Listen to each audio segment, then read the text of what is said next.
8118. All right. So let's get right into self-employed. All right. It's the end of the year. It's tax season, right? Yep. So you're thinking about buying a home. You're self-employed, which means you own your own company or you're 1099. And you already know you're just not reporting any income. You don't want to pay the government their taxes, right?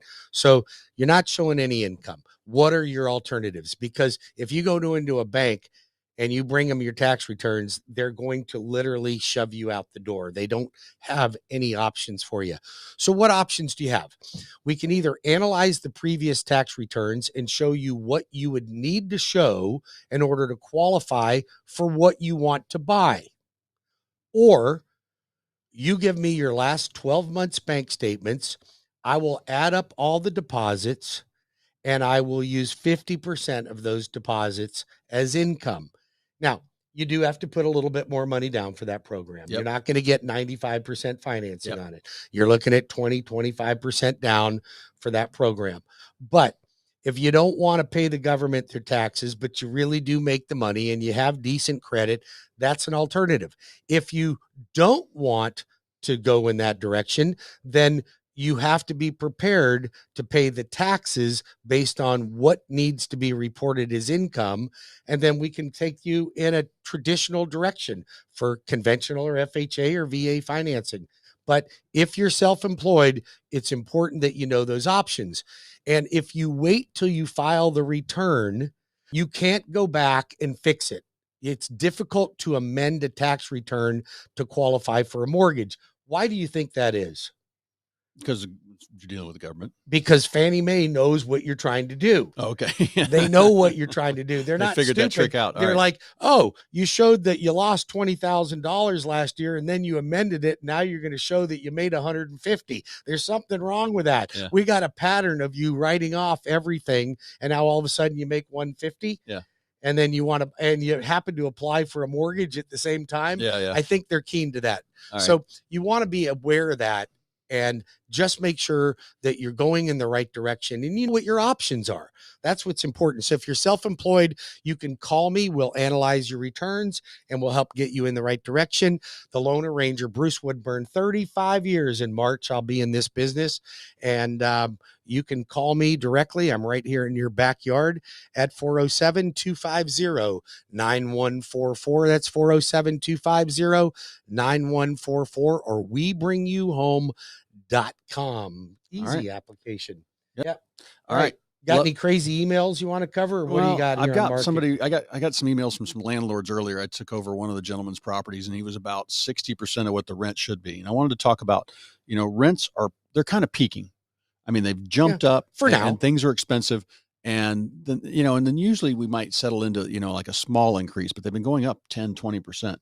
And, this gentleman, for example, had rent at like $1,000. He should have been like 1,900. Oh boy. And so even with the manager taking over, and then of course the inmates were running the asylum. He was getting rent late. He wasn't getting some months. One tenant was a month behind. So new sheriff in town, I roll in and tell him this is the way it's going to be. And you're going to pay these things or we're not going to renew you. By the way, your lease is up in a month or two. Right. And we lay these things out and here's how the new lease is going to run. If you don't, when they think, funny. Oh man, this landlord's hired one of these mean properties. Yeah. Oh God, we're so mean. We're so mean. And I get that sometimes, but it's literally, it's funny. Your job is to make your client money. I want to make them money. Investment property should be an investment that pays you pretty semi-passive where you're not messing with it. And the other problem, when I qualify the tenant, Bruce, and we put the tenant in, we usually don't have these issues because we market a property for rent. And we get 20 people email us wanting to go look at it, all from all the different real estate websites. We send them our 2 pages of rules, how your rent is paid, how much deposit you need. If it's late, this is your late fee. We send them all that. If you have one dog, there's a pet deposit, pet fee, all these things. And what that does is like the 15 bad ones who have history of bad behavior, they look at that and go, oh, we're not going to get away with anything with these people. No, they're not. And they move on and try and find some another gullible landlord just doesn't know any better. So what I get is 5 qualified people walking through the house.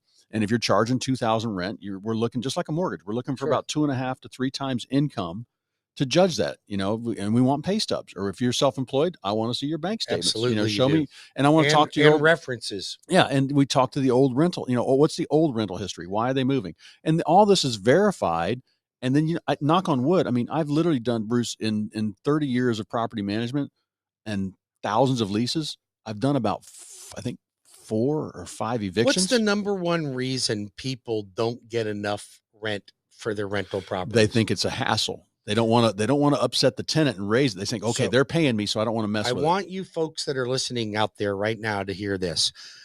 If you have a financial planner that manages your investments, I want you to call them and say, I want you to be nice to the financial companies.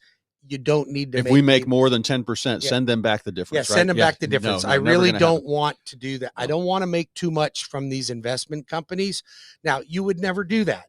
You'd never do that. But that's the same thing. That's tantamount. Well, people want to be nice, and kiss of death is when you go talk to the tenant and you get to know them. Go, oh my God, they're such nice people, and that's the beginning of the end. And that's when they start.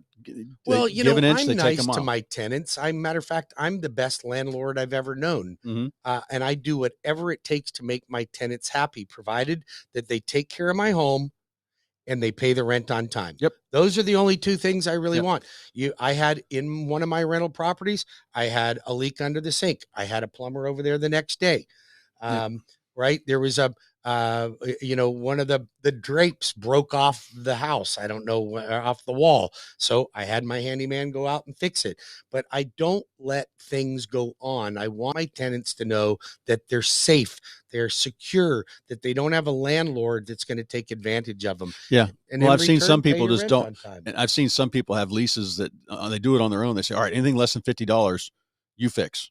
Yeah. And just take it off the rent. And the tenant's like, they don't fix anything. And then you go to rent the property. That's a horrible landlord. It's just, I've seen it all. That's a horrible landlord. Anyway, you want a real estate plan for your investment property, or you want to become a landlord, call me at 407-352-8118 or email me at cleveloveland.com. Yeah. And to get qualified to be a landlord and to buy investment properties, you call the loan arranger. I'm right here in your backyard, 407-250-9144, or WeBringYouHome.com. Cleve, I want to talk about debt consolidation because, believe it or not, I am literally flooded right now with clients that need to consolidate debt, or they want to pull money out to do home improvements. And this is something that we haven't seen for the last year and a half. Yeah. So all of a sudden, people just started diving in and consolidating debt.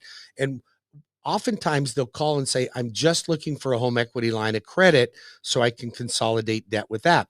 So, but you want a lender that's going to look at your options for both, because a debt consolidation for a home equity line of credit might be the right thing for you, but it might not.